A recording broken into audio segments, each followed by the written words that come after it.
Shalom, selamat pagi Bapak Ibu serta saudara yang dikasih oleh Tuhan. Selamat memasuki hari yang baru di awal minggu ini. Kiranya saat ini kita semua dalam keadaan baik dan diberkati oleh Tuhan. Sebelum kita mendengarkan firman Tuhan dan renungan, marilah kita berdoa.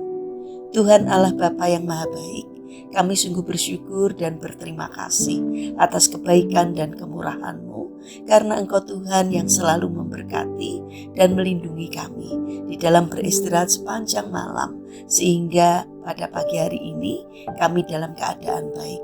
Itu semua kami alami karena anugerah-Mu, ya Tuhan. Terima kasih untuk setiap penyertaan dan pertolongan-Mu.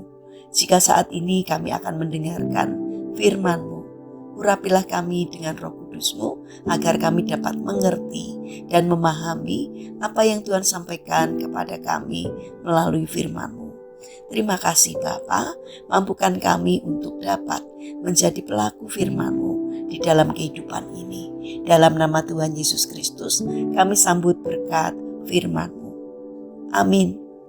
Bapak Ibu serta saudara yang terkasih, bacaan firman Tuhan saat ini diambil dari TB2 Injil Markus pasal 11 ayat 23. Demikianlah sabda Tuhan. Sesungguhnya aku berkata kepadamu, siapapun yang berkata kepada gunung ini, terangkat dan terbuanglah ke dalam laut, asal tidak bimbang hatinya, tetapi percaya bahwa apa yang dikatakannya itu akan terjadi, maka hal itu akan terjadi baginya. Tema renungan saat ini adalah mukjizat itu ada.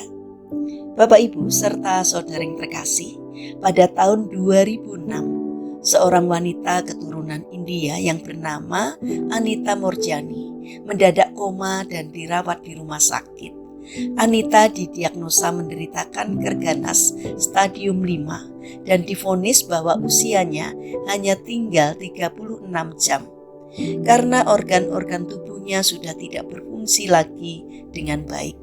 Dalam kondisi tidak sadar, Anita merasa bahwa dia sudah berada di alam lain, di mana dia merasakan sebuah kebahagiaan yang belum pernah dia rasakan sebelumnya. Saat itulah Anita menyadari tentang apa arti hidupnya dan kehadiran orang-orang di sekitarnya.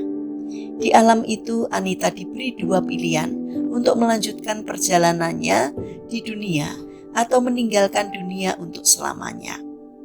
Setelah itu Anita tersadar dari komanya.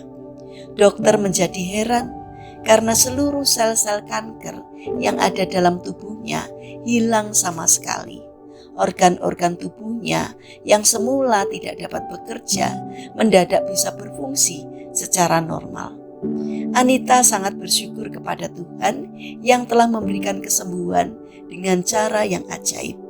Anita kemudian memberi kesaksian kepada semua orang di seluruh dunia bahwa mukjizat itu ada. Dia kemudian menuliskan pengalamannya dalam sebuah buku bestseller yang berjudul Trying to Be Me. Dalam kehidupan ini, seringkali badai datang dengan tiba-tiba.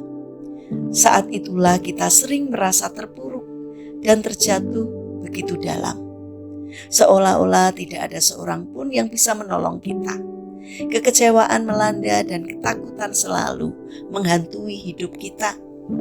Segala jalan terasa buntu dan keajaiban terasa mustahil untuk terjadi. Langkah pertama yang harus kita lakukan di saat-saat seperti itu adalah mengendalikan diri kita. Jangan biarkan ketakutan, kesedihan, dan segala sesuatu yang negatif meracuni pikiran kita. Jangan menyerah dan putus asa sebab kita masih memiliki Tuhan. Hal yang perlu kita lakukan hanya datang dan mendekat kepadanya. Serahkanlah segala beban dan masalah kita kepada Tuhan. Kita mungkin tidak sanggup untuk menyelesaikan masalah itu. Namun percayalah bahwa Tuhan pasti sanggup melakukannya untuk kita. Berserah bukan berarti menyerah, namun mempercayakan diri kita sepenuhnya kepada Tuhan dan mengandalkan Dia dalam setiap perkara hidup kita. Dialah sumber mujizat dan pertolongan kita. Tidak ada yang mustahil bagi orang-orang yang percaya. Mari kita berdoa. Tuhan Yesus yang Maha Baik, ketika Engkau mengizinkan suatu masalah atau penyakit menimpa kehidupan kami, maka kami percaya bahwa jalan keluar dan pemulihan telah Engkau siapkan bagi kami. Karena itu kami memohon, tambahkanlah iman kami agar kami tidak meragukan kuasa Tuhan. Terima kasih Bapa.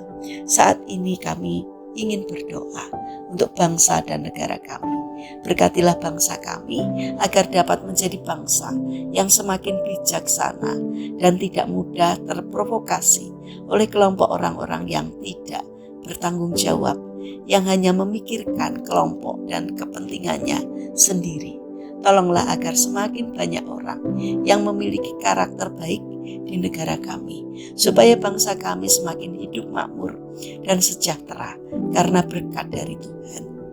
Bapa yang Maha Baik, kami berdoa bagi mereka yang mengalami permasalahan dan kesulitan hidup.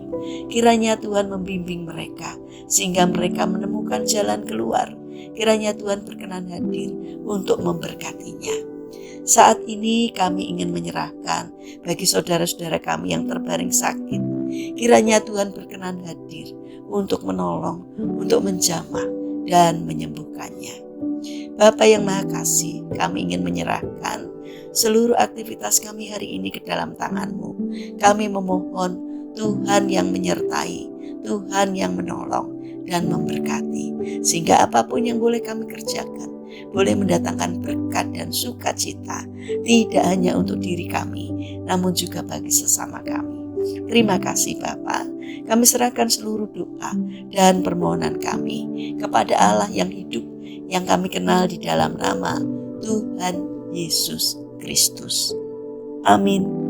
Puji Tuhan Bapak Ibu serta saudara yang terkasih. Kiranya firman Tuhan dan renungan hari ini dapat menjadi berkat bagi kita semua. Haleluya.